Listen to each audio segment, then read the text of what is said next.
আজকে চট্টগ্রামের পোলোগ্রাউন্ড মাঠে মহাসমাবেশে যোগ দিবেন তারেক রহমান এবং প্রধান অতিথির বক্তব্যে তিনি তার বক্তব্য রাখবেন এবং সেটিকে ঘিরে ইতিমধ্যে আমরা দেখছি সমাবেশ স্থল যেটি রয়েছে সেখানে ধীরে ধীরে মানুষজন আসতে শুরু করেছেন। খন্ড খন্ড মিছিলে তারা চট্টগ্রামের যে পোলোগ্রাউন্ড মাঠ সেটিতে তো আসলে প্রবেশ করছেন।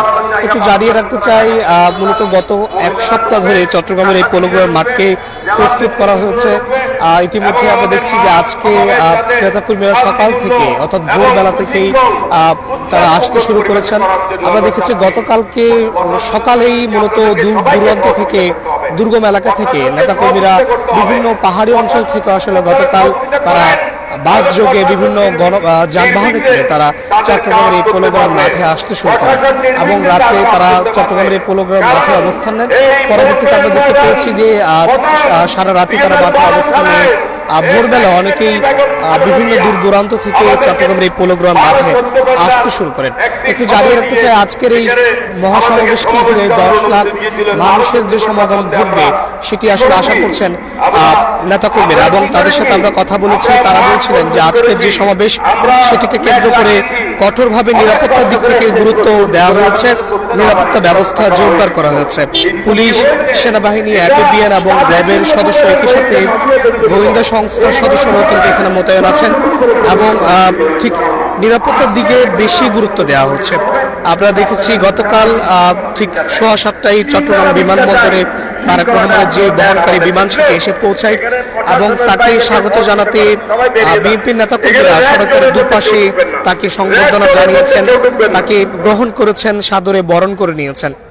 ইতিমধ্যে আমরা দেখছি নেতাকর্মীরা ধীরে ধীরে যতই আসলে সময় যাচ্ছে ততই নেতাকর্মীরা বিভিন্ন স্থান থেকে চট্টগ্রামের এই মাঠে জড়ো হচ্ছেন। এখন পর্যন্ত আমরা দেখছি যে মাঠের পুরো অংশ, কিছু অংশ এখনো পর্যন্ত খালি আছে, সে অংশগুলো ধীরে ধীরে ভরাট হচ্ছে। অর্থাৎ সবকিছু মিলিয়ে আজকে 11:30টার দিকে তিনি বক্তব্য রাখার কথা আছে এবং তার বক্তব্যে নেতাকর্মীরা আশা করছেন যে আগামী নতুন বাংলাদেশের যে কথা বলা হচ্ছে, গণতান্ত্রিক ধারা বজায় রাখার যে কথা বলা হচ্ছে, সেটি একটি নতুন একটি বার্তা আসবে, সেই প্রত্যাশায় আসলে নেতাকর্মীরা করছেন। ইতিমধ্যে আমরা দেখছি চট্টগ্রামের যেই ঐতিহাসিক পোলোগ্রাউন্ড মাঠটি রয়েছে সেটি ইতিমধ্যেই কিছু পরিপূর্ণভাবে সামনের অংশগুলো দেখছি যে অর্ধেক ভরাট হয়ে গেছে, আর কিছু অংশ খালি আছে যেটি ধীরে ধীরে নেতাকর্মীরা আসলে আসছেন এবং তারা সমাবেশে যোগ দিচ্ছেন। আমরা অনেকের সাথে কথা বলার চেষ্টা করেছি, তারা আমাদেরকে যেমনটি জানিয়েছেন যে তারা অধীর আগ্রহে তাদের নেতাকে সামনাসামনি দেখবেন, সে আগ্রহেই মূলত তারা দূর দূরান্ত থেকে সারা রাত বাস যোগে, বিভিন্ন যানবাহন যোগে তারা চট্টগ্রামের এই পোলোগ্রাউন্ড মাঠের উদ্দেশ্যে রওনা হয় এবং আজকে ভোরবেলায় তারা এসে পৌঁছান। তারা সমাবেশে এখন যোগ দিচ্ছেন। চট্টগ্রামের ছাড়াও চট্টগ্রামের আশেপাশের জেলা, পাশাপাশি চট্টগ্রামের যে দুর্গম পাহাড়ি অঞ্চল আছে সেখান থেকেও আমরা দেখেছি নেতাকর্মীরা এই সমাবেশে আসতে শুরু করেছেন এবং তারা ইতিমধ্যেই চট্টগ্রামের যে পোলোগ্রাউন্ড মাঠ সেটিতে ভিড় করছেন। যতটুকু দেখেছি যে গেল এক সপ্তাহ ধরেই চট্টগ্রামের এই পোলোগ্রাউন্ড মাঠে তারেক রহমানের আগমনকে ঘিরে ব্যাপকভাবে প্রস্তুতি গ্রহণ করা হয়েছে। মঞ্চ দৈর্ঘ্যে 100 ফিট এবং প্রস্থে 60 ফিটের একটি বিশাল মঞ্চ আমরা দেখতে পাচ্ছি, যেখানে তারেক রহমান প্রধান অতিথির বক্তব্যে তার ভাষণ রাখবেন। পাশাপাশি যদি জানিয়ে রাখতে চাই, 200টি মাইক, 10টি LED স্ক্রিন চট্টগ্রাম শহরের বিভিন্ন জায়গায় বসানো হয়েছে, যাতে যারা মাঠের মধ্যে জায়গা পাবেন না তারা যাতে মাঠের বাইরে থেকেও এই যে মহাসমাবেশ কিংবা বক্তব্য সেটি আসলে দেখতে পান।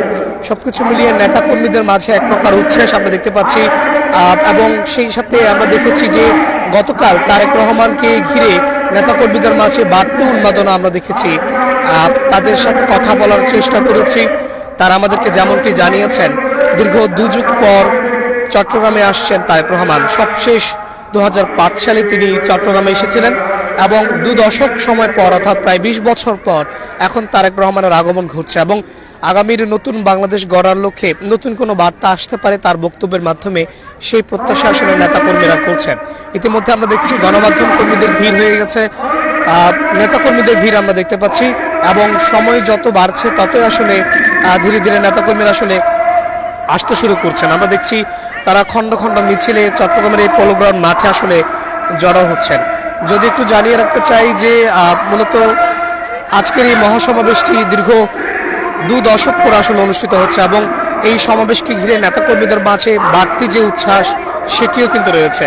পাশাপাশি নিরাপত্তার দিক থেকে যদি বলতে চাই, চট্টগ্রামে ব্যাপকভাবে নিরাপত্তা গ্রহণ করা হয়েছে। কয়েক স্তরের নিরাপত্তা আমরা দেখতে পেয়েছি। প্রবেশ পথ থেকে শুরু করে যারা ব্যাগ নিয়ে আসছেন তাদেরকে তল্লাশির মধ্য দিয়ে প্রবেশ করানো হচ্ছে এবং ব্যাপকভাবে আসলে তল্লাশির দিক থেকে নজরদারি করা হয়েছে। পাশাপাশি গতকাল রাতে আমরা দেখেছিলাম যে পুলিশ কমিশনার তিনিও এখানে এসে পরিদর্শন করেছেন এবং সার্বিক বিষয় পর্যবেক্ষণ করেছেন।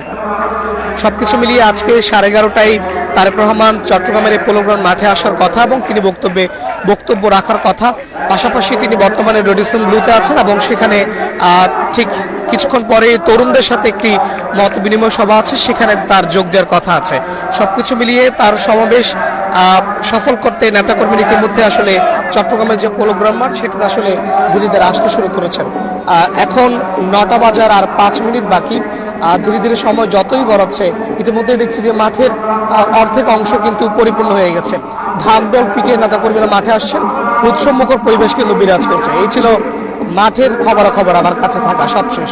যুক্ত ছিলাম সাদ্দাত হোসাইন।